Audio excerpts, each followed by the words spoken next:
To preface this, I do commissioned artwork, and don't discriminate against any subject unless it's racist, homophobic, otherwise hateful, or sexually disturbing.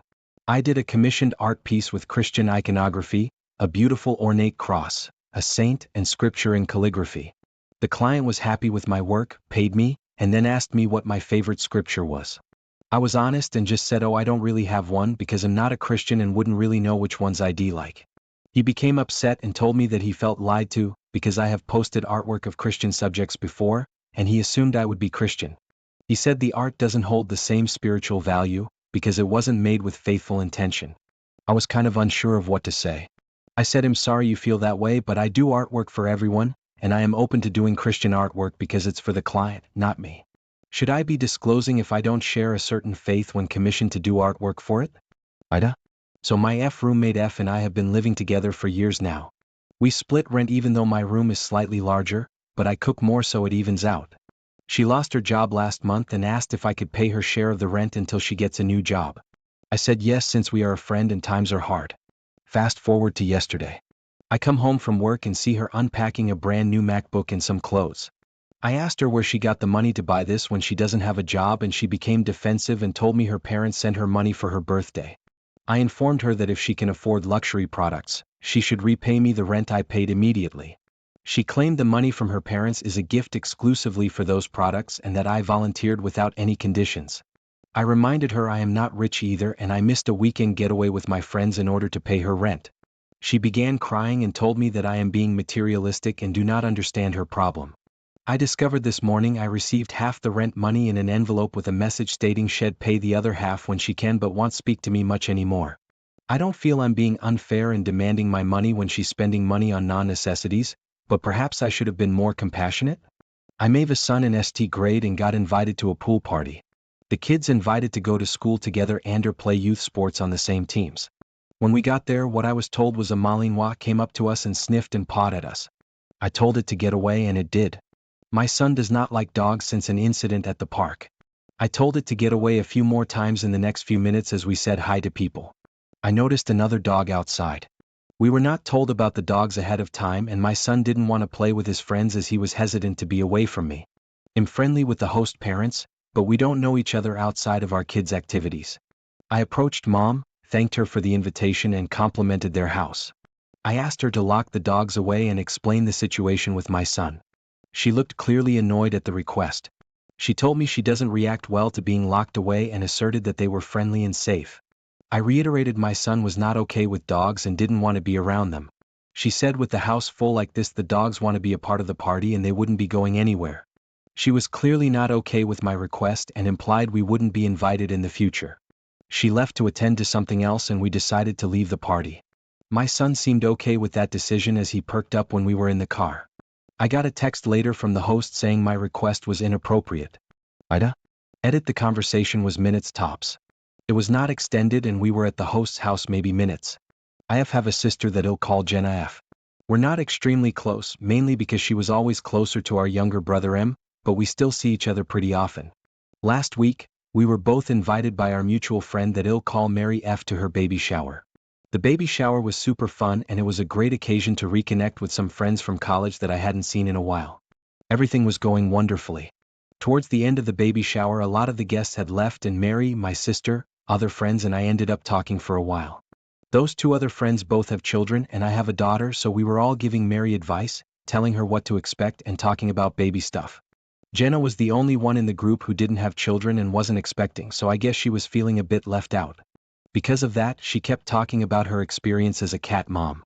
Every time someone would tell a story or talk about something they experienced with their children, she'd say that she experienced something similar with her cats. When we were talking about how being a parent can be exhausting, she kept talking about how having cats was also hard work. No matter what we said, she was always bringing it back to her and her cats. At one point, one of my friends was talking about how much responsibility it was to raise children, and Jenna just replied having cats is a huge responsibility too. I simply told her that that was not really the same thing and she got really defensive. She said that it was the same thing and started to talk about all the ways that having cats can be demanding and a huge responsibility and said that we were basically shaming her for not having children. I tried to tell her that it wasn't an insult and we weren't saying that it wasn't demanding or anything, but that you can't compare having pets and having children. I have both cats and a baby, and it's nowhere near as exhausting to have a cat as it is to have a baby. She said that we were disrespectful and invalidating her experience and didn't talk to us again until we left. She hasn't talked to me since. I get that she was feeling excluded from the conversation and maybe tried to find a way to insert herself in it, but also I feel like it makes sense for us to be talking about children since it's a baby shower. Maybe I shouldn't have brought it up, but I also don't feel like what I said was really wrong, and am feeling like she might be overreacting a bit. But I don't really know how to feel about it, so I thought I'd get another perspective on this. I just realized that I didn't make it really clear that when I told her it wasn't the same, it was meant as a joke. Not a very funny one, maybe, I'll give you that, but I really wasn't being mean. It was supposed to just be a light way to reply to her, not at all an insult. Title says it all. Conversation is as follows. Coworker not boss or manager. Hi, it's blank. Are you coming in tonight? Me, I'm supposed to. As long as this medication keeps working I should be fine to come in. I just can't be on the fryers because it'll irritate my hives. Coworker, well, if you can't, can you send out a group message to everyone and ask for coverage because half the people didn't get your message? Me, I texted it in the same group chat that people texted in about Monday. Didn't everyone get the message about Monday? Coworker, nope. Me, I don't have everyone's numbers, but I'll be sure to inform boss and manager. And try and find a replacement. I tried to get coverage yesterday, so I would appreciate it if you didn't act like I never did. Thanks, have a good day. Coworker, if you go to the schedule, go down and click kitchen and then you just click like a new message. I didn't know how to do it at first. Nobody hasn't taught anybody to do it.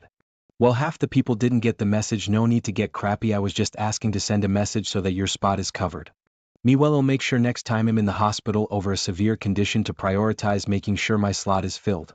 And I did send a message on a group chat and inform them when I could. I prioritized my health and my child's. Coworker, no need to get crappy. Thanks, have a good day. Me, I'm not getting crappy. Crappy is messaging someone after reading they were in the hospital and complaining they didn't take the time to text everyone on the list instead of sending it in a pre-made group chat. It's there is no reason to text me telling me this at am. Coworker. I originally messaged in a group chat made by the owner boss of where I work at. I made an assumption all the kitchen stuff was added because it was a discussion about the kitchen and asking people to work on Monday. I didn't just not call in or only text my boss, I texted a group chat made by my boss. To update him on my way back to the ER. I had to leave work because the pain got extremely worse and I now have a cyst on my chest where I was bit. My FX roommate Sarah and I are both college students. We shared an on-campus apartment and a bedroom.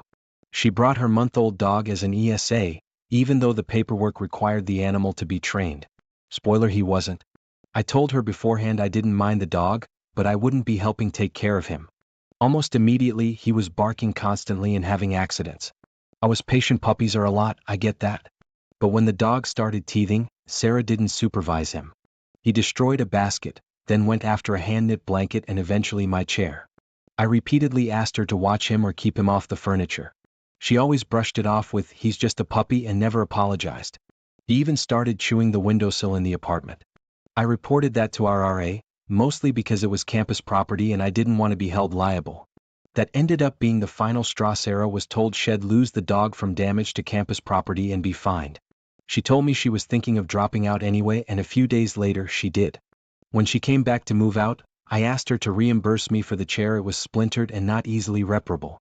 She agreed to because her mom said I caused further damage and was irresponsible for letting the dog sit in the chair. I didn't argue, just took the money. Now I'm feeling conflicted. I didn't want to get her in trouble or contribute to her dropping out, but I also don't think I should have to pay for damage her dog caused. So idea? My boyfriend and I hosted a PowerPoint presentation night with all of our friends, total people.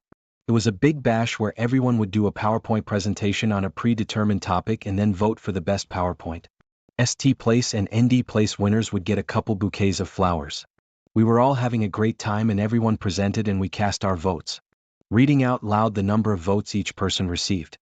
After winners were announced and flowers were given out, my boyfriend pulled me aside.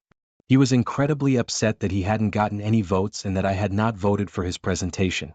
I told him I only got to cast 2 votes. ST in second place. I was just trying to vote for the ones I thought were the best, and some of our friends put incredible amounts of effort into their presentations. Some friends dressed up, one friend wrote a song on guitar, another included AD animation they made in theirs. While I loved the presentation my boyfriend did, and the topic was really funny and he loved getting to share it with the group, other members of our group clearly put a lot more effort into theirs. I told him it was a tough call, but I didn't want to be biased. I could tell he was still a bit upset even after the party was over. I apologized and told him I should have voted for him. Am I the asshole for not voting for my boyfriend's presentation?